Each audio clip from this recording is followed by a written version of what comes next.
네, 오늘 또 참 많이 오셨습니다. 환영합니다. 터미는 성공할 수 있는 객관적 조건을 갖추고 있습니다. 그런데 객관적 조건을 갖췄다고 해서 아무나 성공하는 건 아닙니다. 성공하기 어려워요.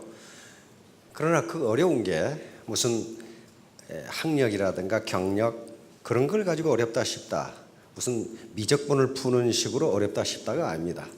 자기의 인내력이 버텨낼 수 있느냐 하는 문제하고 관련이 있습니다. 끝까지 존버정신이 뭔지 모르는 분은 스폰서에게 물어보시기 바랍니다.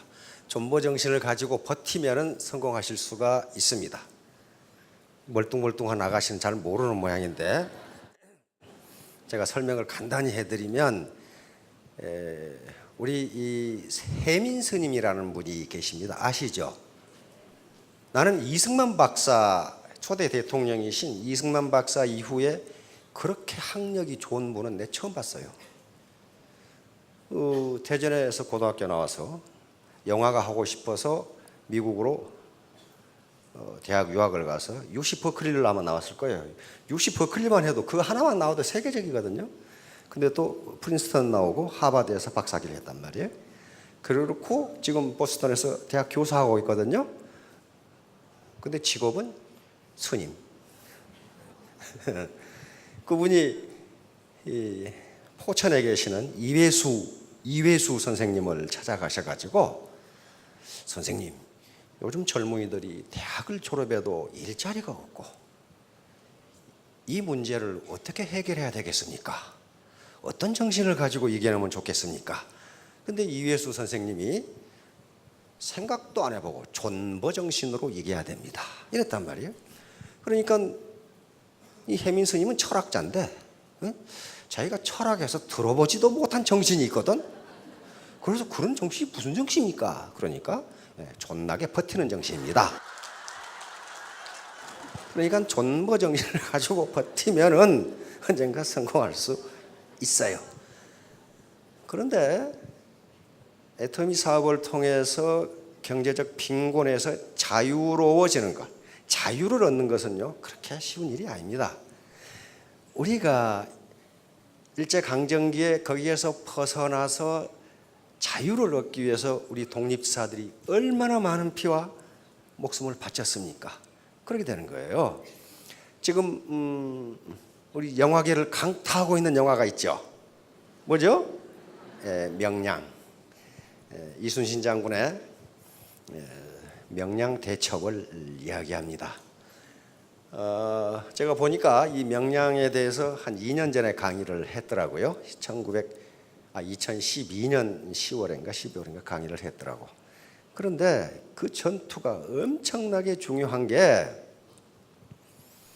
이순신 장군이 모함을 당해서 이제 백의종군을 하게 됩니다. 다시 말하면 삼도 수군 통제사, 지금 같으면 해군 총사령관을 이등병으로 강등시켰다 그런 말이에요 지금. 그래가지고 원균이라는 분이 조선 수군을 지휘하는데 완전히 일본에 패해가지고 거북선은 다 부서지고 우리 판옥선 한 150척 침몰해버리고, 그리고 우리 수군 2만 명이 전사해버려요. 그리고 원균도 도망가다가 일본 사무라이에게 맞아 죽어. 그러니까 원균 장군이라고 하기도 좀 힘들지만은 그냥반 일생을 보면 도망만 다녔어요. 계속 도망만 다니다 결국 도망다니다 죽었어. 그 당시 팔도 도원수를 하고 계시는 권율 장군이 얼마나 화가 났으면은 가서 외선을 맞아서 싸우라고 지시를 하는데 안 싸워. 그러니까 원균을 불러다가 곤장을 쳤어. 곤장을. 이놈아 나가서 싸우라는데 뭐 꾸물거리고 있냐. 나가서 싸우다가 죽은 게 아니라 도망가다가 다 부서져 버렸어요. 도망가다가. 그래가지고 판옥선 12척이 남았어요. 판옥선. 그러니까 거북선은 다 침몰해버리고 판자로 만든 배 판옥선 12척이 남았다고. 그러게 되니까 그 당시 임금님이시던 선조, 우리의 참 조상 임금님이시지만은 나는 그 영감탱이 그렇게 부르거든요. 이순신을 그때나 놔줘. 지금 수군 수만 명이 다 전사해버리고 몇 명 남았냐? 120명 남았어. 120명. 그리고 배 12척, 판옥선 12척, 거북선은 한 척도 없고, 그때야 이순신을 다시 수군 통제사로 임명을 합니다. 근데 선조 임금님이 이제 약간 우리끼리 있으니까 그 영감탱이가 생각해 보니까 한심하거든. 그 당시 일본이 몰고 온 군함은 333척이에요. 우리는 12척. 그리고 그 뒤에 일본에 포진하고 있는 군함은 1000척이에요. 근데 우리는 12척, 판자배 12척. 아무리 이 무능한 영감탱이라도 1000척하고 12척하고는 상대가 안 된다는 그 계산을 했지. 그렇죠? 그래가지고 그 수군 해체해가지고 권율 장군 밑으로 들어가라. 그렇게 밀지를 내렸어요. 그러니까 오늘날 같으면 뭐예요? 해군을 없애버려라. 그 말이에요. 그러니까 이순신 장군이 선조 임금께 장계를 올립니다. 보고서를 올려요. 그 장계 중에 이런 말이 있어요.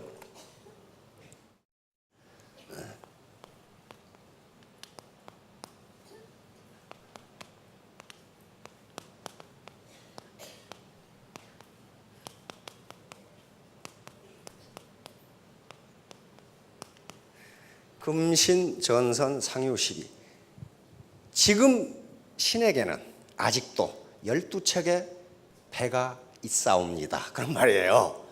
아직도 신에게는 전선, 군함, 전선 12척이 있사옵니다. 여기 계신 분들이 12척 가지고 있는 거예요. 근데 사회는 또 여러 가지 경제 환경은 300척 가지고 있어요. 그 300척하고 12척하고 싸워서 이길 수 있다는 거예요. 이길 수 있다. 그런데 왜 그렇게 했냐 하면은 전략적 관점이에요. 일본이 그 당시 왜군이 우리를 침공했을 때 일본은 100년 동안의 전국 시대를 거치면서 그 전력이 막강합니다. 근데 조선은 당파 싸움만 하느라고 군대가 하나도 없어. 근데 무슨 군대 가지고 싸웠느냐? 그 당시에 율곡 이 선생이 10만 양병론을 주장했다는 거 아실 분 아시죠? 하나도 안 했어요. 그리고 10만 양병론이라는 게 무슨 말이냐면 그 당시 군대가 있기는 있는데 전부 다 무슨 왕궁 수비하는 군대. 안 그러면 뭐 지방의 관하 수비하는 것이지 전투 병력이 없어. 그런데 일본이 보니까 이거 조선 이거 아무것도 아니거든. 그래서 우리에게 뭘 요구하냐면 정명가도. 우리가 명나라를 칠 때니 네 길을 빌려달라. 그 말은 뭐예요? 너희는 지레 항복하고 너희하고 우리하고는 잽이 안 되니까 지레 항복하고 명나라를 치러 가겠다. 그 말이에요. 근데 조선의 입장에서 뭡니까? 주권 국가가 그 말도 안 되는 얘기잖아요. 그래서 웃기지 마라. 그랬다. 그러니까 침공을 한 거예요. 무려 16만이 동내로 상륙을 합니다. 상륙전을 감행합니다. 그 당시 16만이면요. 마치 노르망디 상륙 작전 300만하고 맞먹는 거예요. 조선은 군대가 하나도 없는데 초총으로 무장한 왜군 16만이 동내성으로 진격을 해서 상륙을 합니다. 그런데 우스운 것은 벼슬아치들, 원균은 그럴 때 경상 좌도 수군 절도사니까 지금 같으면 함대 사령관인데 도망가 버렸어. 아주 도망의 천재 도망가 버렸어. 삼도 수군 병마 절도사 육군 이각 도망가 버렸어. 군 사령관, 군 지휘관, 그 다음에 벼슬아치들 다 도망가 버렸어. 그런데 유일하게 남은 분이 있어요. 그 밑에 참사관을 했던 정발장군. 부산 시내 정발장군 동상 있죠? 못 보신 분은 부산에 가보세요. 부산 동구에 가 있어요. 부산 동구에 사거리에 정발장군이 손을 들고 계시는 거예요. 정발장군 혼자 왜군 16만을 상대로 전투를 벌여서 옥세를 합니다. 거기서 옥세를.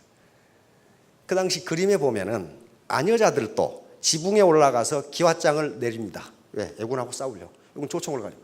근데 이각은 육군 사령관은 도망가. 해군 사령관은 도망가. 별사다치는 다 도망가.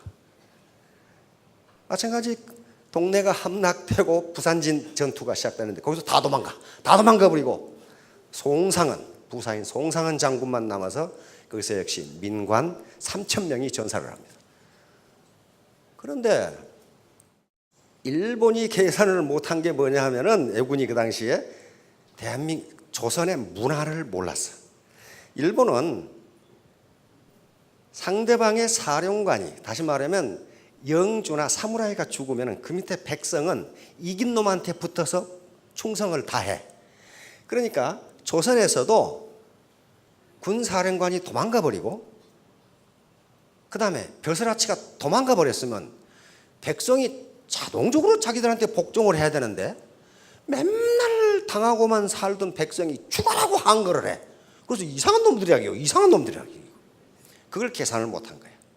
금방 조선을 먹을 줄 알았는데 벼슬아치들은 다 도망가고 없는데 백성들이 죽으라고 싸우는 거예요. 그 다음에 또 한 가지 계산을 못한 게 이순신을 몰랐어요. 이순신을 몰랐어요. 16만이 상륙작전을 감행했으니까 그러면 그 보급선이 얼마나 많아야 되겠어요. 그렇죠? 보급이 없으면 군대는 죽거든. 그런데 이순신이 보급선을 차단해버린 거예요. 그럼 어떻게 해야 돼? 왜군은 현지에서 군량미를 조달해야 돼. 현지에서. 그렇죠? 현지에서 이순신이 뒤를 차단해버렸으니까 조달해야 돼. 그럼 어떻게 돼? 왜군은 현지에서 군량미를 조달해야 돼. 그렇죠?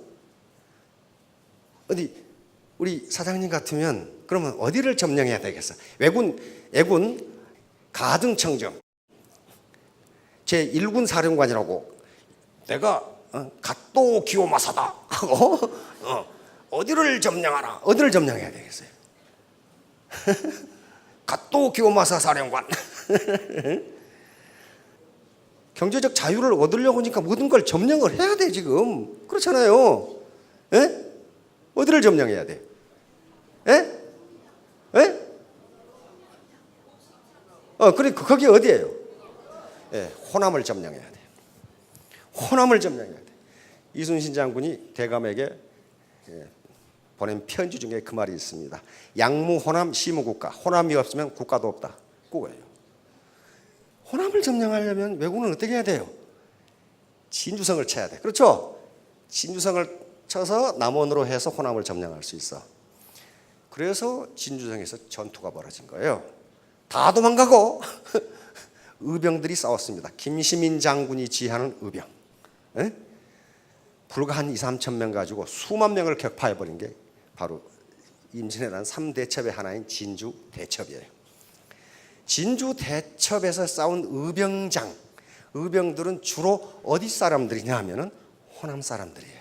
나주 의병들이에요. 그 당시 의병장들은 전부 다 누굽니까? 선비들이에요. 그래서 전략을 알아. 진주성이 떨어지면 남원성이 위험하고 남원성이 떨어지면 호남이 먹힌다. 그러면 국가가 먹힌다. 이렇게 생겨요. 국가가 먹힌다.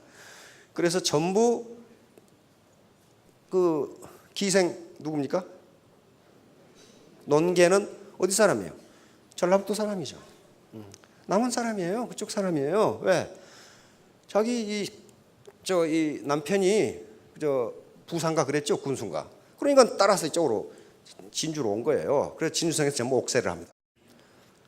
자, 그러니까 그 진주 대첩이에요. 다음에 또 일본군이 더 많은 12만을 가지고 공격을 해서 나중에 함락이 되죠. 정유재란 때.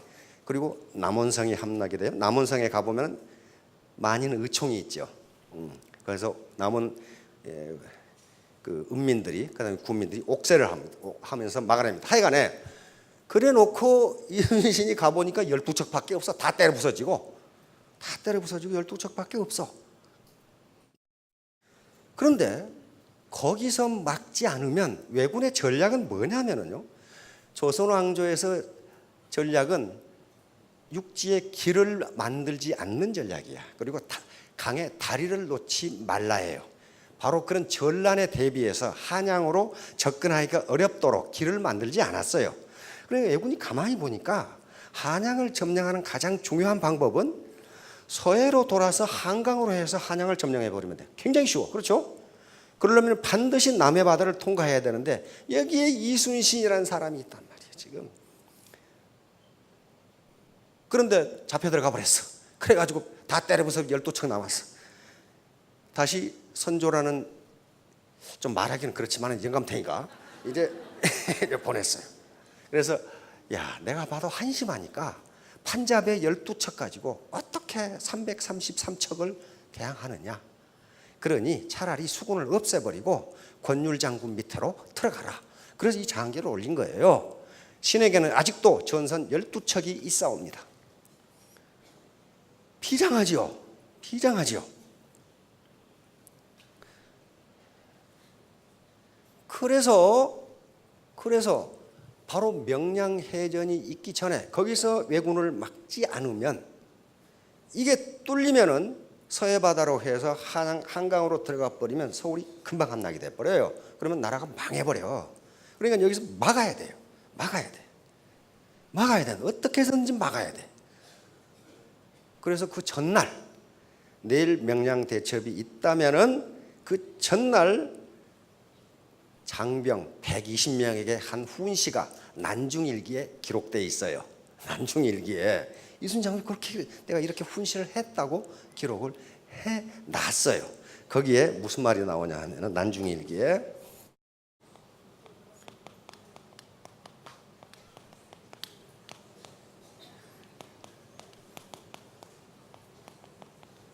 이런 말이 나와요. 필사즉생, 필생즉사. 죽기 살기로 싸우면 살고 요행이 살려고 하면 죽는다. 이 말이에요. 이 말은 이순신 장군이 하신 말씀이 아니고 병법에 이르기를 이렇게 돼 있어요. 그래서 이순신 장군은 중국의 옛날 병법을 다 보신 거예요. 병법에 이르기를 이렇게 돼 있다. 그러니까 여러분들이 빈곤에서 탈출하시려면 어떻게 해요?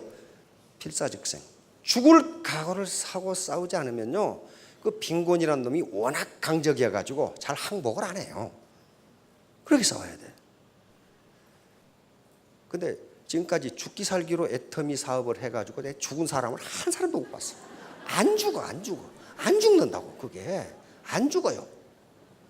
그렇게 하시면 경제적 자유를 얻으실 수가 있어요.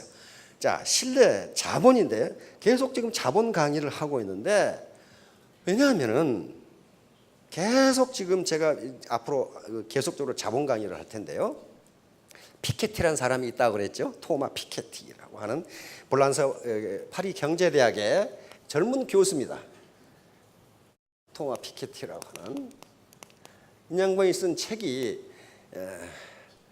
캐피탈 인 더 21st Century, 21세기 자본론이라는 책이에요. 그러니까 이 책이 한 700페이지가 되는, 지금 우리나라 서점에 나와 있어요.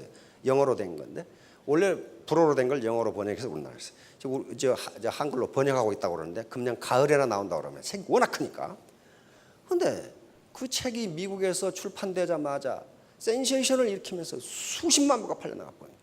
그러면 학자만 사는 게 아니라는 거예요. 그게 전문 경제학 서적이에요. 제가 읽어봤는데 전문 경제학 서적인데도 미국 국민들이 그렇게 사본다는 것은 거기에 들어있는 메시지가 굉장히 센세이셔널하기 때문에 그래요. 그 피케티는 무슨 책상에 앉아서 자기 생각을 쓴 게 아니고 세계 지금 유수한 20개 나라야 200년에서 300년 된 경제 데이터를 분석해 가지고 이렇게 됐다는 걸 결론적으로 말했어요. 그 결론이 뭐냐면 간단해요. 자본이 돈을 버는 속도가 노동이 돈을 버는 속도보다 빠르기 때문에 자본을 가진 자는 점점 부유해지고 노동을 가진 자는 점점 가난해질 것이다. 이것은 21세기에도 변함이 없다. 따라서 빈익빈 부익부는 앞으로도 개선되기는커녕 더 심화될 것이다. 이 결론이에요. 결론. 그러니까 자본을 갖지 못하면은 빈곤에서 벗어날 수 없다.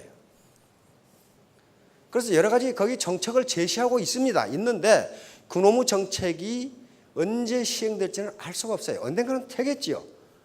그런데 생일에 잘 먹으려고 한 달 굶었더니 죽더라고. 그 정책 시행될 때까지 기다리다 죽어요. 그러니 결국 우리가 자본을 가질 수밖에 없다는 거예요. 그런데 다행히 과거 농경시대나 산업화 시대에는 자본의 개념이 제한되어 있었어요. 특히 그 당시에 자본이라고 했던 것은 경제자본입니다. 경제자본은 우리가 화폐로 환산할 수 있는 자본이에요. 예를 들면 현금이나 예금이나 주식이나 유가증권이나 또는 건물이나 땅이나 또는 로얄티를 받을 수 있는 특허권이나 또는 이 판권이나 이런 것들이 전부 다 경제자본이에요. 이런 것들은 쉽게 화폐로 계산할 수가 있어요. 이 자본을 갖는 것이, 경제자본을 갖는 것이 최종 목표지만은 그것을 부모로부터 물려받지 못한 사람은 경제자본을 갖기 전에, 특히 오늘날 지식경부화 시대에서는 자본이라는 개념이 굉장히 확대되기 때문에 다른 자본을 가져야 된다는 거예요. 그렇지 않으면 빈곤에서 벗어날 수 없다예요. 제가 가끔 지난 시간에도 예를 들었지만은 부모로부터 강남에 상가 빌딩을 하나 상속을 받으셨어. 상가 빌딩 한 20층짜리를 하나 받으셨어. 그러면 여기 이게 복잡한데 앉아 계시겠어요? 안 앉아계세요. 왜? 자본주의 시장경제 시스템이 그 상가라는 건물이 생산활동을 하도록 해줘요.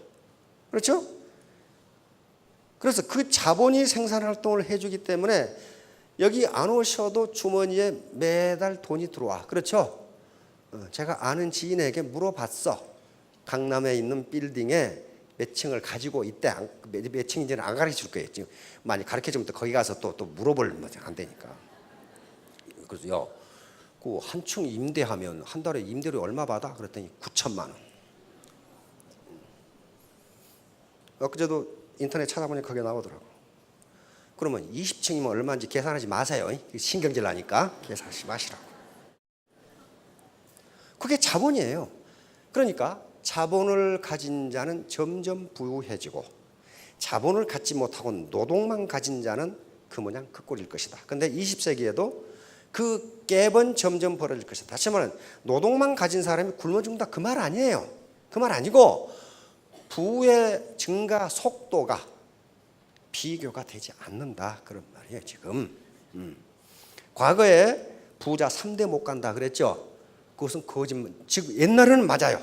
옛날에는 맞지만 지금은 3대 가면 더 부자 된다예요. 왜? 자본을 물려받으면 더 부자 돼요. 예를 들면 이건희 회장님 조부님 어떻습니까? 굉장히 부자였어요. 만석군이었죠. 그렇죠? 굉장히 부자였어요. 그런데 그 다음 아들 이병철 회장, 그 부친보다 더 부자 됐어요. 그렇죠? 그 아들 이건희 회장, 이병철 회장보다 몇 배 부자예요.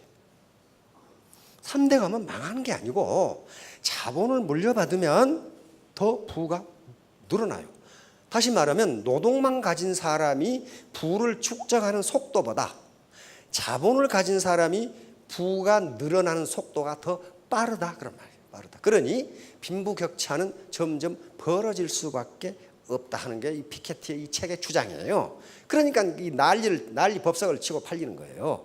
그리고 정책 결정자들도 네 말이 맞다 이렇게 되는 거예요. 네 말이 맞다. 그럼 어떡할 거냐?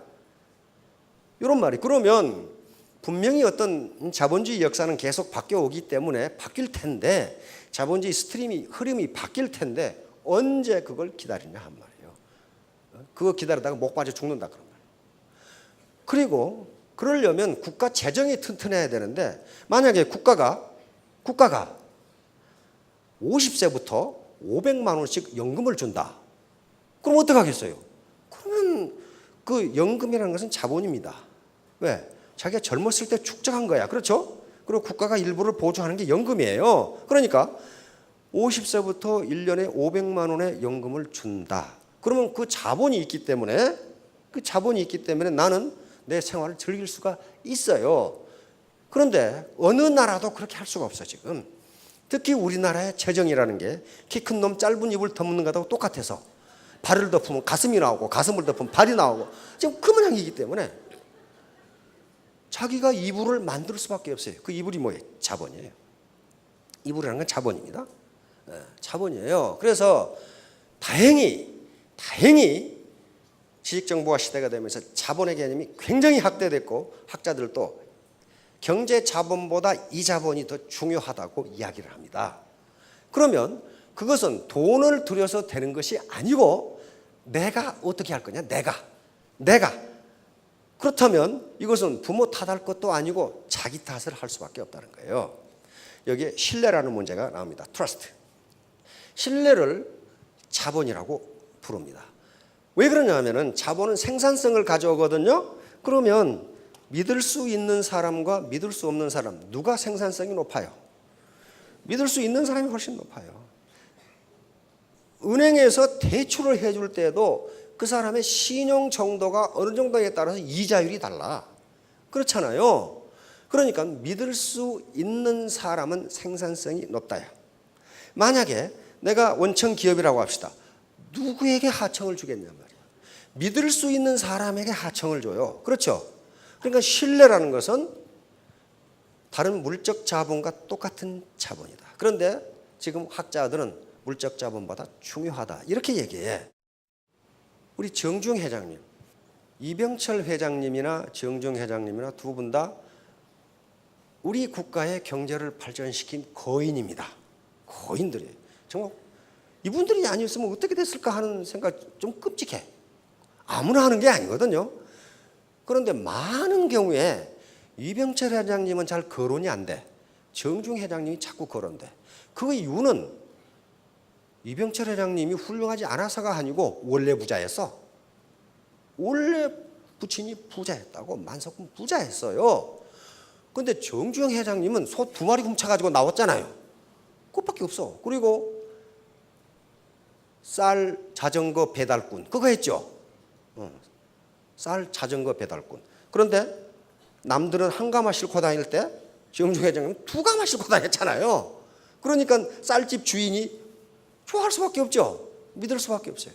그리고 인천에서 건설 현장 근로자, 노동자 그런 걸 했어요. 그래서 학력도 초등학교 졸 이거밖에 안 돼요. 이병철 회장님은 일본 와세다 대학교. 그러니까 그 말만 들으면 사람들이 키가 팩 죽어. 나는 와세다 못 나왔는데 이렇게 된단 말이에요. 그러나 초등학교는 대충 다 나왔거든. 그래서 정중 회장님이 자꾸 거론이 되는 거예요. 이런 분들도 이렇게 했다.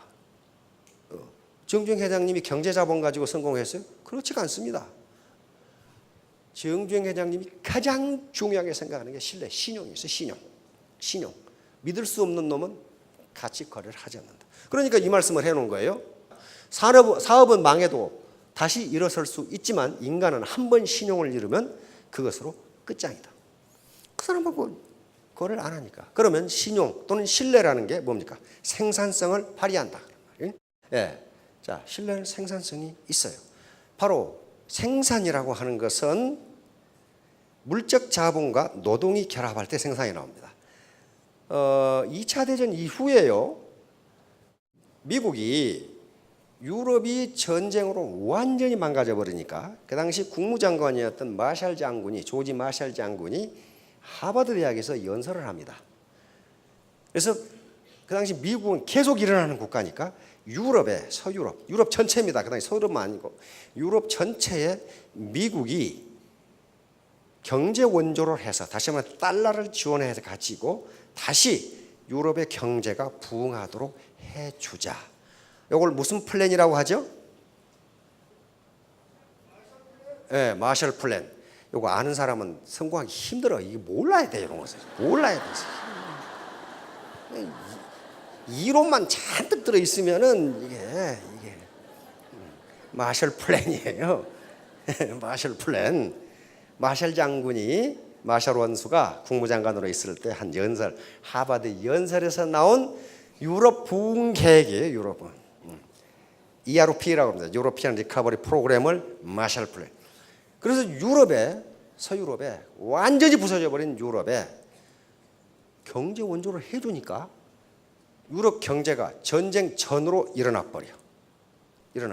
그리고 일본을 가만히 보니까 일본도 폭격으로 완전히 부서졌는데 다시 일어나 버려.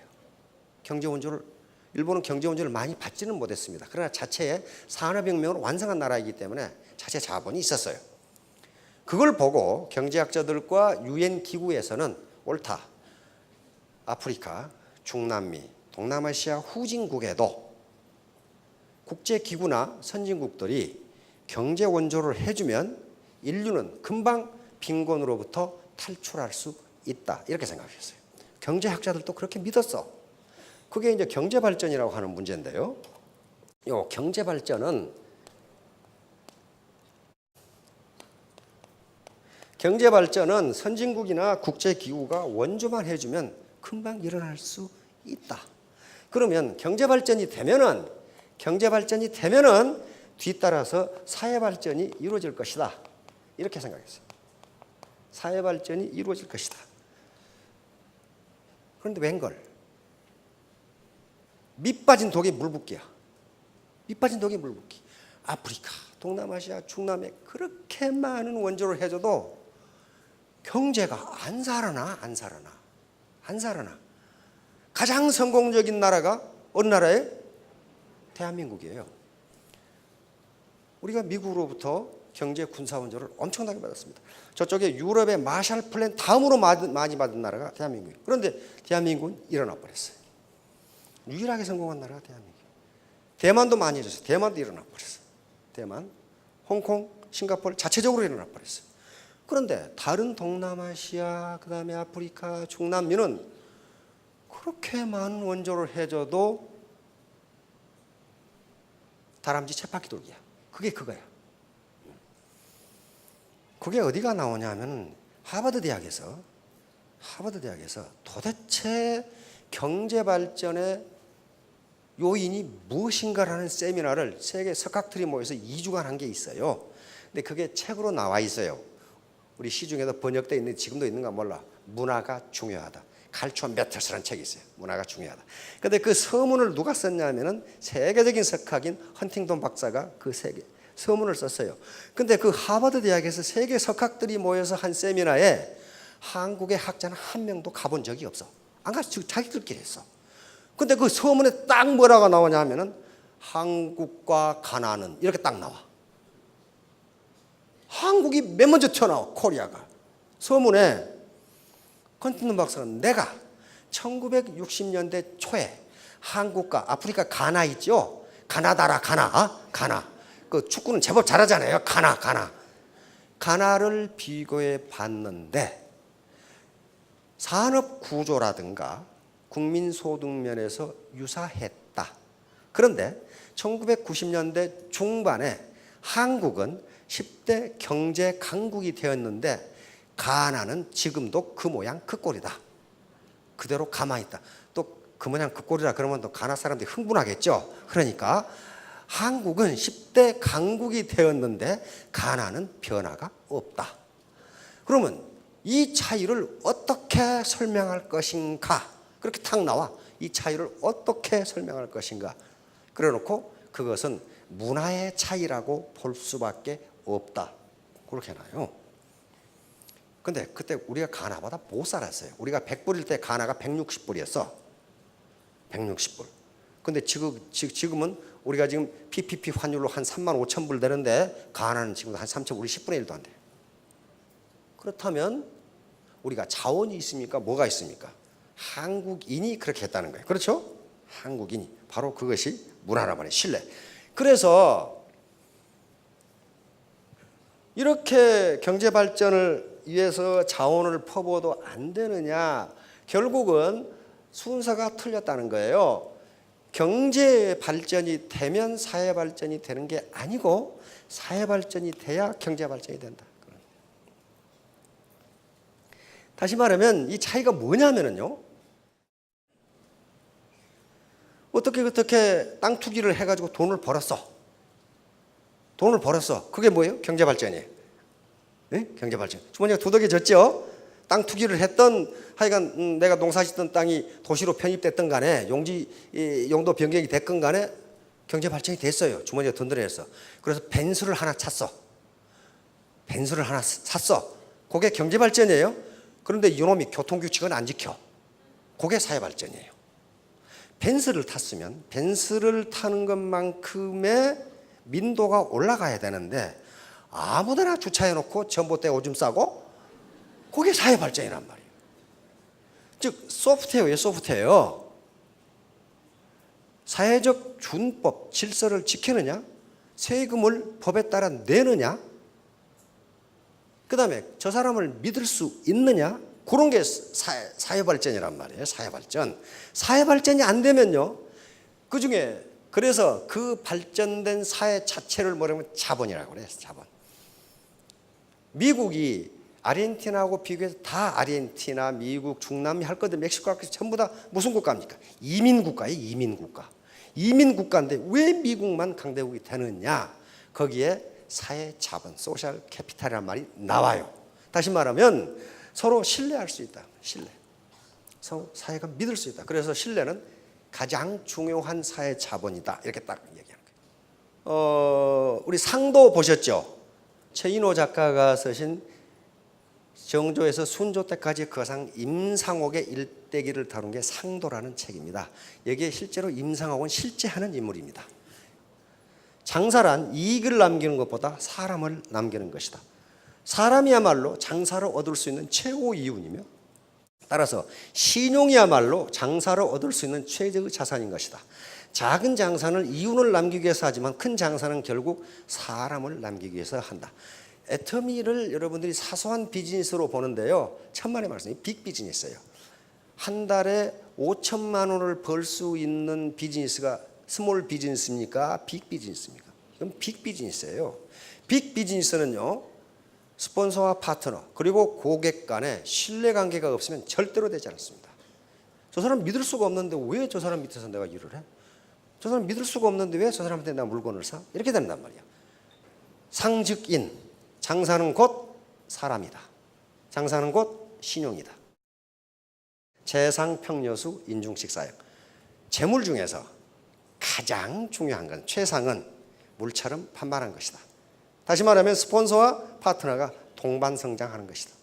물처럼 판만한 것이다. 인중직사형. 사람 중에 가장 으뜸은 저울처럼 평평한 것이다. 저울처럼 바른 것이다. 그런 말이에요. 사람이 왔다 갔다. 사람이 저울처럼 바라야 신뢰할 수 있을 거 아니에요. 이랬다 저랬다 하면 안 된단 말이에요. 그 다음에 개영배. 요 개영배입니다. 요건 순자의 유자편애가 나오는데 이 잔이 묘한 잔이어서 요게 비어있으면 삐딱해. 알맞게 차면 똑바로 서. 그러나 잔이 70% 이상 넘으면 다 빠져버리고 넘어져 버려. 그러니까 재산이 너무 적어도 삐딱하고 재산이 알맞으면 바르고 넘치면 망한다. 자, 무신분립.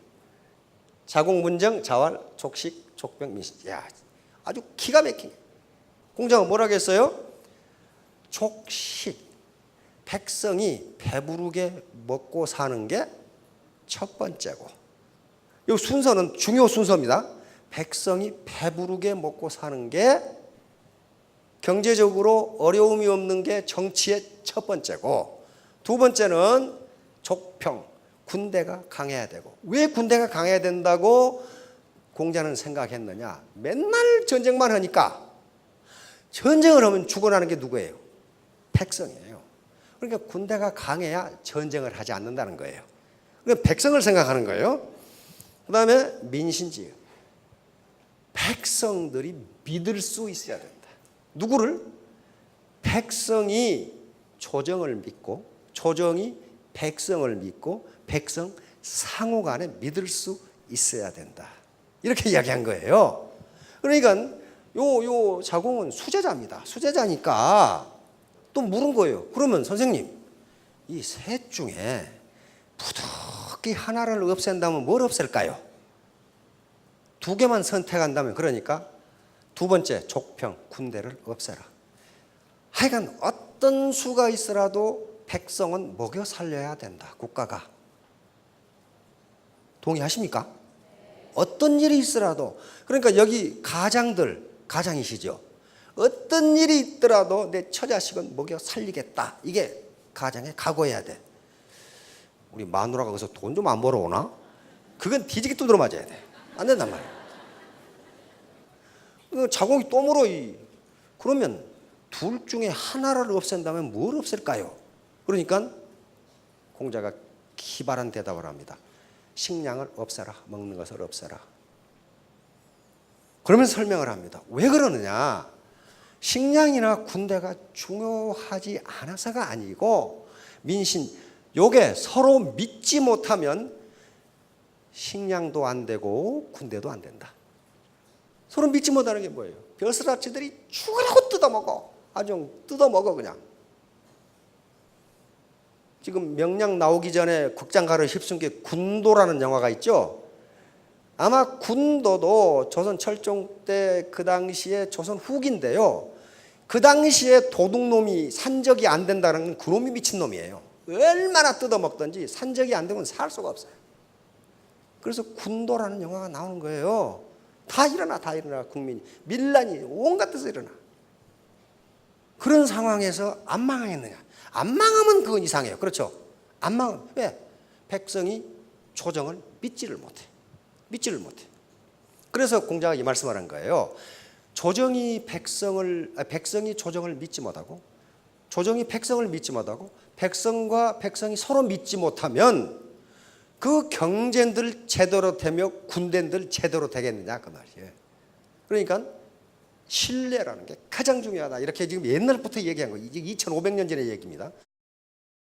죄승박덕. 재주는 있으나 덕이 없는 사람은 말로가 안 좋아요.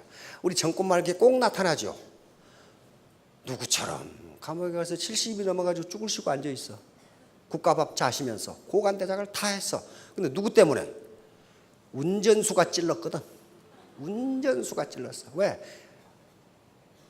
그 자기 상관 비밀을 가장 잘하는 사람이 운전수야. 운전수가 뇌물 받는 걸 휴대폰으로 찍어놨거든, 몰래. 그럼 그게 뭐라는 거예요? 그 주인이 운전수에게 덕을 베풀지 않은 거예요. 그러니까 운전수는 어때요? 내가 네 운전하지만은 두고 봐라. 너도 두부를 먹든지 콩밥을 먹든지 한번 해봐라. 찔러버린 거예요. 이게 뭐예요? 덕이 없는 거예요. 재주는 있어요. 능력이 있죠. 능력이 있어요. 능력이 있는데 재승박덕한 거죠. 덕이 없으니까 결국 철창에 앉아서 그렇게 된 거란 말이에요. 덕을 베풀지를 못하면 이렇게 됩니다. 바로 이제 신뢰를 얻지 못하는 가장 큰 요인이 거짓말입니다. 절대로 애터미 사업을 하면서 허위 과장 광고하지 마시고 진솔한 얘기를 하십시오. 사과가 10% 썩으면 이 사과는 90%가 성하다. 이렇게 말하는 사람은 없어요. 에이 썩은 사과. 10% 썩어서도 그렇게 해요. 어떤 사람이 10% 거짓말을 하고 90% 참말을 하면은 90% 믿고 10%안 믿는 게 아니라 100%안 믿어요. 거짓말. 그러니까 전혀 거짓말을 해서는 안 돼요. 신뢰는 이 사람이야. 신뢰는 가장 중요한 사회자본이다. 가장 중요한 거랬어요. 신뢰가 없으면 아무것도 되지 않는다. 예로 노벨상 받은 분인데 바로 경제적 빈곤의 궁극적인 원인은 상호 신뢰의 부족이다. 서로 믿지 않으니까 어려움에서 벗어나지 못한다. 부패한 국가는 신뢰 수준이 전부는 세계 각국의 부패 수준이 나와 있는데 세계에서 가장 부패한 나라 어디예요? 그 유명한 조선민주주의 인민공화국, 소말리아, 아프가니스탄 이 세 나라가 100점 만점에 8점을 맞아서 꼴찌에서 1등을 했습니다. 북한은 부패 때문에 많은 국가예요. 부패 천국이 아주. 바로 애터미의 사업 자본은 신뢰입니다. 안 그래도 네트워크 마케팅에 대한 국민적 인식이 별로 좋지 않은데 거기다가 허위 과장 광고 또 쓸데없는 묘수를 부리면 누가 믿냐 말이에요. 신뢰가 바로 자본입니다. 진정성의 힘이라는 책이 우리 지금 출판 서점에 가면 나와 있습니다. 2010년에 나왔는데요. 2011년에 타임지라는 잡지가 있죠. 21세기의 가장 중요한 단어 진정성 이렇게 나옵니다. 진정성.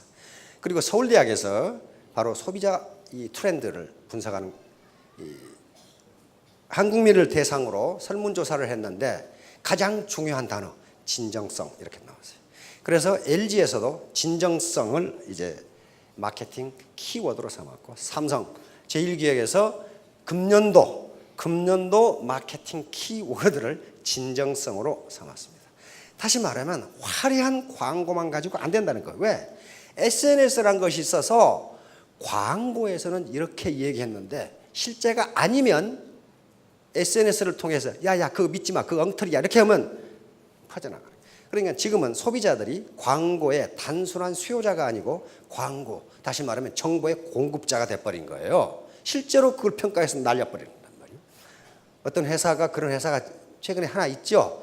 아웃도어 점퍼 파는 회사예요. 또 무슨 브랜드라고 하면 또 걸릴라 그거 안 하고 괜찮은 회사예요. 회사인데 원료 가격을 거짓말로 이야기했다는 게 밝혀졌어. 그래서 한 네티즌이 SNS로 날려버리니까 매출이 3분의 1로 떨어져 버렸어요. 그 회사는 진정성이 없다, 이렇게 돼요. 진정성이 없다. 그러니까 바로 진정성, 바로 고객이나 파트너나 이걸 대할 때 진정성은 어디에 나타납니까? 그 사람의 얼굴 표정, 눈빛에 나타납니다.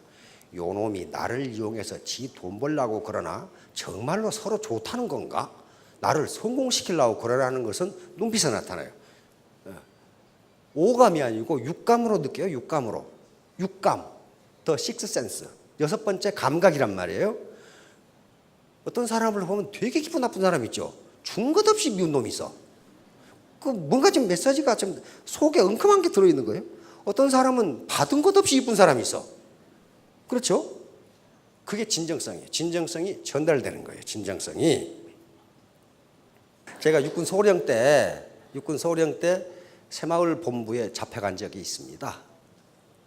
그때 교육을 받으라고 그래가지고 가보니까 전 부대 장교들이 다 있는 정도 중위 대위급들이야. 그래서 제가 이 학생 반장을 했거든요. 한 10일간 거기서 새마을 교육을 받았는데 그 당시에 새마을 원장이 그 카카의 친동생이었어요.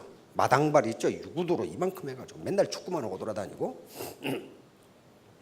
그러니까 전국에 난다 긴다 하는 강사들을 다 불러와. 와, 근데 그 중에 강사 하나가 세상에 나는 그렇게 말을 잘하는 사람을 그 전에도 못 봤고 그 이후도 못 봤어. 얼마나 말을 잘하는지. 근데 난 그분의 강의를 3번 들었거든. 육사에서 1번 들었고, 장교 있을 때 1번 들었고, 거기서 1번 들었고, 삼사관학교에서 3번, 3번 들었어요. 3번 들었는데 들을 때마다 사기꾼이라는 생각이 들어.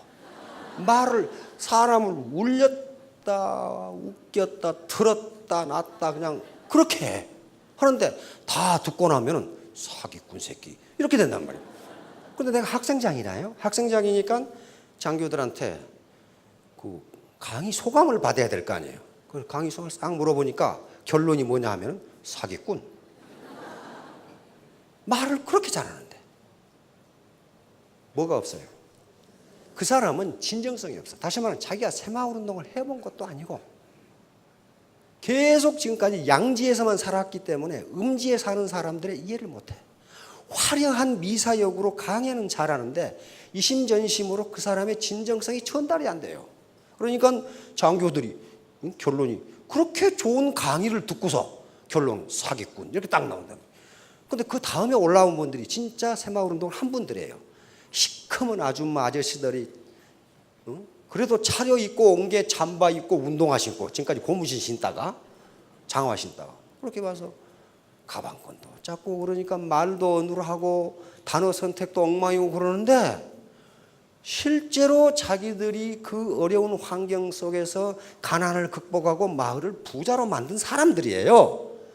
그러니까 그 언변이라든가 단어의 선택이 문제가 아니고 뭔가 지금 전달하려고 하는 진정성이 느껴져. 그러니까 장교들한테 물으니까 감동적이었다 그런단 말이에요. 감동적이었다. 그게 진정성이에요. 말을 유창하게 잘한다고 사기꾼 치고 말 못하는 놈이 없어. 그렇죠? 그게 진정성이 전달이 안 돼요. 자, 그래서 신뢰를 얻는 가장 중요한 여러 가지 요소, 12가지 요소를 해놨는데요. 그 중에 가장 중요한 게 진정성이에요. 진정성은 더 식스센스, 제 육감으로 전달이 됩니다. 저 사람이 정말 나를 위해서 그러는구나. 자, 3년 뒤, 5년 뒤에 전부 3,000댁, 5,000댁이 되시기 바랍니다. 예, 감사합니다.